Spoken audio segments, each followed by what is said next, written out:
When I woke up in that hospital room, I thought I was still dreaming.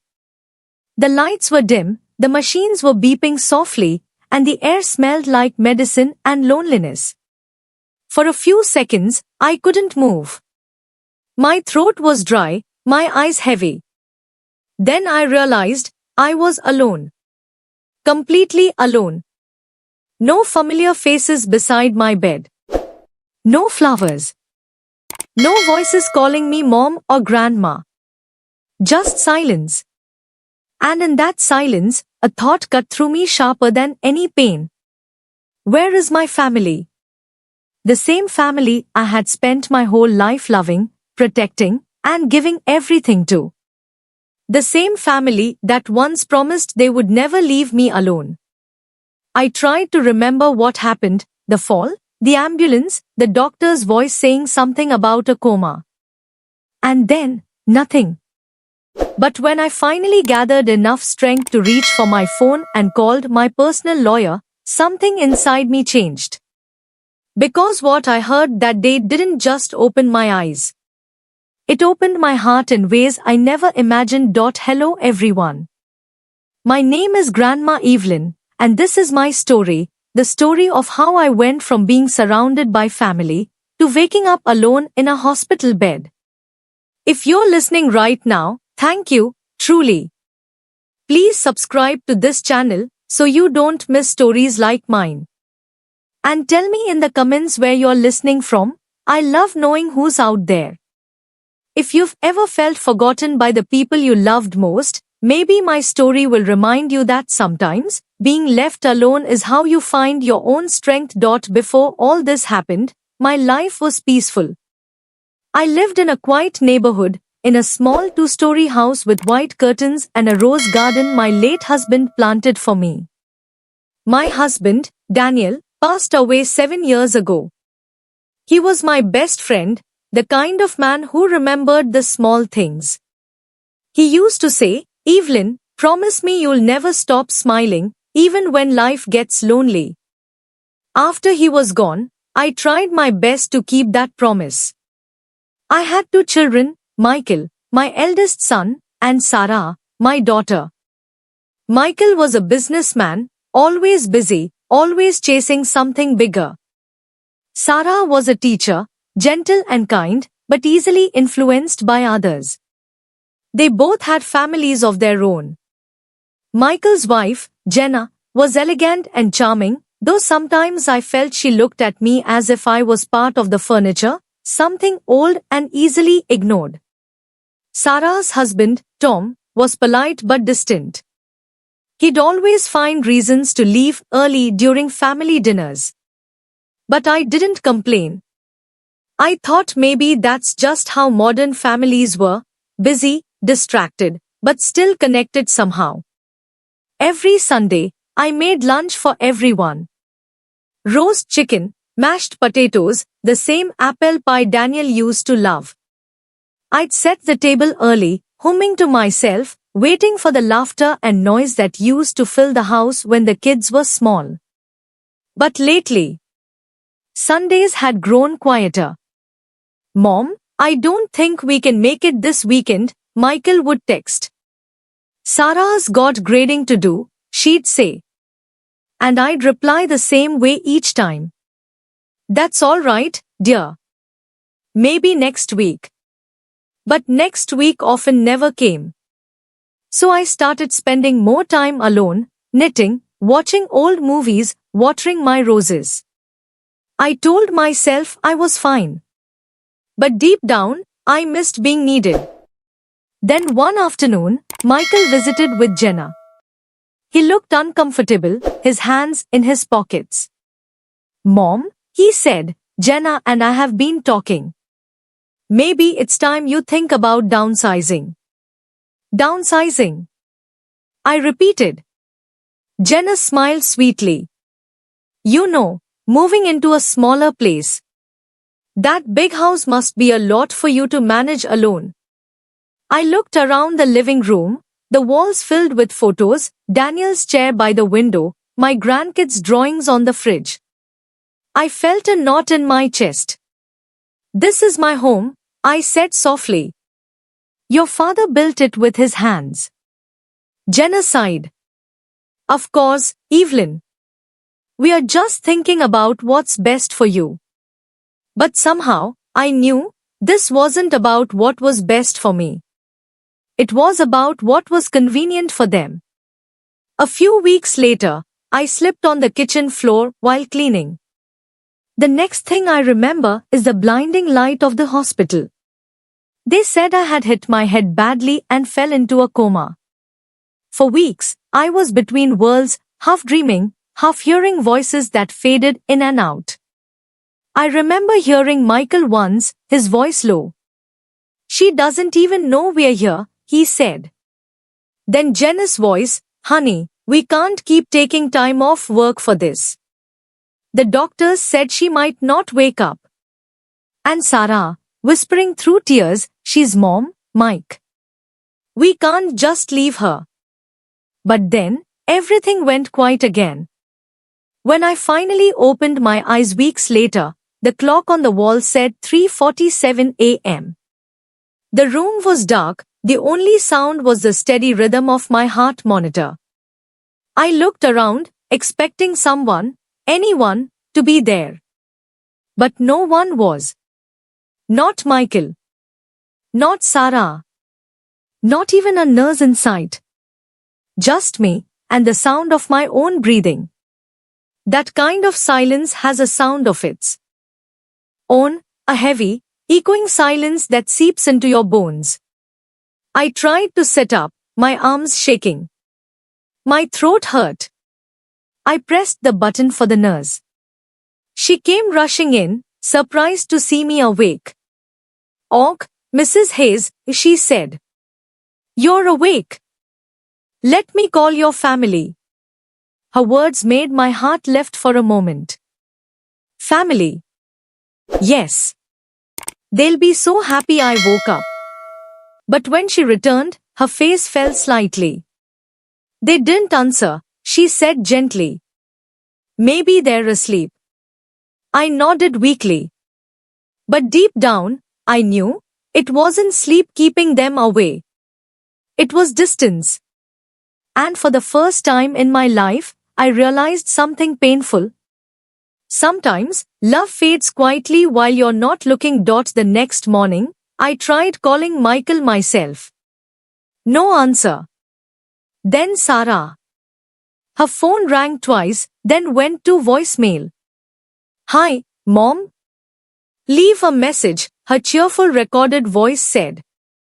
I hung up, staring at the wall. Days went by like that. Nurses came and went, checking on me, smiling politely. But the faces I longed to see never showed up. No one brought flowers. No one asked when I could go home. The doctor said, "You're recovering well, Mrs. Hayes. You're a strong woman." Strong. That word used to make me proud. Now, it just felt like a reason for everyone else to stop caring. One day, Nurse Claire, the only one who talked to me like I was still a person, leaned close and said, "Mrs. Hayes, do you have anyone you'd like me to call? Maybe a friend." I hesitated. Then I remembered someone, Mr. Wallace, my lawyer. He had handled our family's estate after Daniel passed away. "Yes," I said quietly. "Could you call Mr. Wallace for me?" She nodded. Of course. That night, as the hospital lights dimmed, I lay awake thinking. If my family didn't want to come for me, maybe they didn't deserve to decide my future anymore. I had trusted them with everything, my love, my time, my savings. But what had they given back? Silence. The next morning, Mr. Wallace came to see me. He was a tall man with kind eyes and a calm voice. "Mrs. Hayes," he said gently, "I'm so glad you're awake. You gave us quite a scare." I smiled weakly. "Seems I'm not the only one." He sat by my bed, lowering his voice. What can I do for you? And that's when I told him. I told him I wanted to make changes to my will, to my accounts, to everything. His eyebrows lifted slightly. Are you sure? I nodded. Yes. I want things to go differently this time. He opened his briefcase and began taking notes, listening carefully as I spoke. Outside, the sky darkened again, heavy rain tapping softly against the window. I looked out, my voice trembling. Mr. Wallace, when I was in that coma, I could hear them. My children. I heard how quickly they gave up on me. How ready they were to move on. He stayed silent, letting me speak. I gave them everything I had, and yet they couldn't even wait to see if I'd wake up. He sighed softly. I'm sorry, Mrs. Hayes. People can surprise us in painful ways. Yes, I whispered. But sometimes, surprises can go both ways. And in that moment, I decided exactly what I would do with my money and my peace. When Mr. Wallace left that morning, I felt something in me shift. For the first time in a long while, I felt in control. The next few days, I rested. I grew stronger. And while my body healed, my heart began writing its own quiet plan. Each morning, the nurse brought me tea and smiled kindly. You're recovering fast, she said. I smiled back, but inside, I thought, I'm not just recovering my body, I'm recovering myself. A week later, I asked Mr. Wallace to visit again. He came in with his usual calm voice. Mrs. Hayes, he said, you look better. I feel better, I replied. And I'm ready to make things official. He nodded. Let's go over it together. I told him that I wanted my savings and estate handled differently. No longer would everything automatically go to my children. Instead, I wanted to create the Hayes Heart Fund, a small foundation to help widows and single mothers who had no one to rely on. Mr. Wallace looked at me with surprise and respect. That's a beautiful idea, Evelyn, he said softly. Are you sure? Yes, I said. My children already have their lives. I'm not doing this out of revenge. I'm doing it to bring peace to my own heart. He nodded, understanding completely. We spent hours finalizing every detail. The sound of rain outside mixed with the soft scratching of his pen. By the end of that afternoon, my new will and financial plan were ready. When I signed my name, I felt tears fill my eyes. For the first time in years, I wasn't giving out of guilt. I was giving out of love, pure, quiet love, for people who actually needed it. A few days later, the doctor came into my room smiling. Good news, Mrs. Hayes, he said. You can go home by tomorrow. Home. That word felt strange now. The place that once felt warm and safe now felt cold and distant, like the echo of a dream. Still, I packed my things, thanked every nurse, and left the hospital with a soft smile. No one came to pick me up, so Mr. Wallace arranged a car for me. He helped me into it and said quietly, take care of yourself, Evelyn. You've done the right thing. As the car drove through the rain, I watched the city lights blur against the window. I whispered to myself, maybe Daniel would be proud of me for standing tall again. When I reached home, the gate was half open. The house looked the same, white curtains, rose bushes, quiet windows. But something felt empty. I walked in slowly. No, welcome home, Mom. No hugs. Just silence again. I checked my phone. Not one missed call. Not a single message from my children. But I didn't cry this time. because something inside me had changed. That night, I made myself a cup of tea, sat by the window, and stared at the garden Daniel had planted for me. The roses were still blooming, red, pink, and soft as always. Life goes on, I thought. Even when people forget you, the flowers still bloom. The next morning, the doorbell rang. It was Michael. He looked uncomfortable, holding a phone in one hand. "Mom," he said, I just heard you were discharged." I nodded. "Yes. Yesterday." "You should have told us," he said quickly. "I tried," I replied gently. No one answered. He looked away. "I've been busy, Mom. Work's been crazy." I smiled sadly. "I know, dear. It always is." He stood there awkwardly for a few moments. Then he said, "We'll come by this weekend. Maybe bring the kids." "That would be nice," I said softly. But I could already tell, he was saying it out of obligation, not love. When he left, I stood at the door for a long time, listening to the sound of his car fading away. That night, I called Mr. Wallace one more time. "I'd like you to keep everything quiet," I said. He understood. "Of course, Evelyn. Everything will stay confidential until the time comes." "Thank you," I said. "That's all I need." And then I began something new. I started visiting the local community center, talking to widows, teaching them small crafts they could sell. I donated anonymously to their rent and groceries. Each time I saw a smile on their faces, I felt Daniel's warmth again. I wasn't alone anymore. I had simply changed where I looked for love. Months passed. Then one morning, I received a call. It was from Sarah.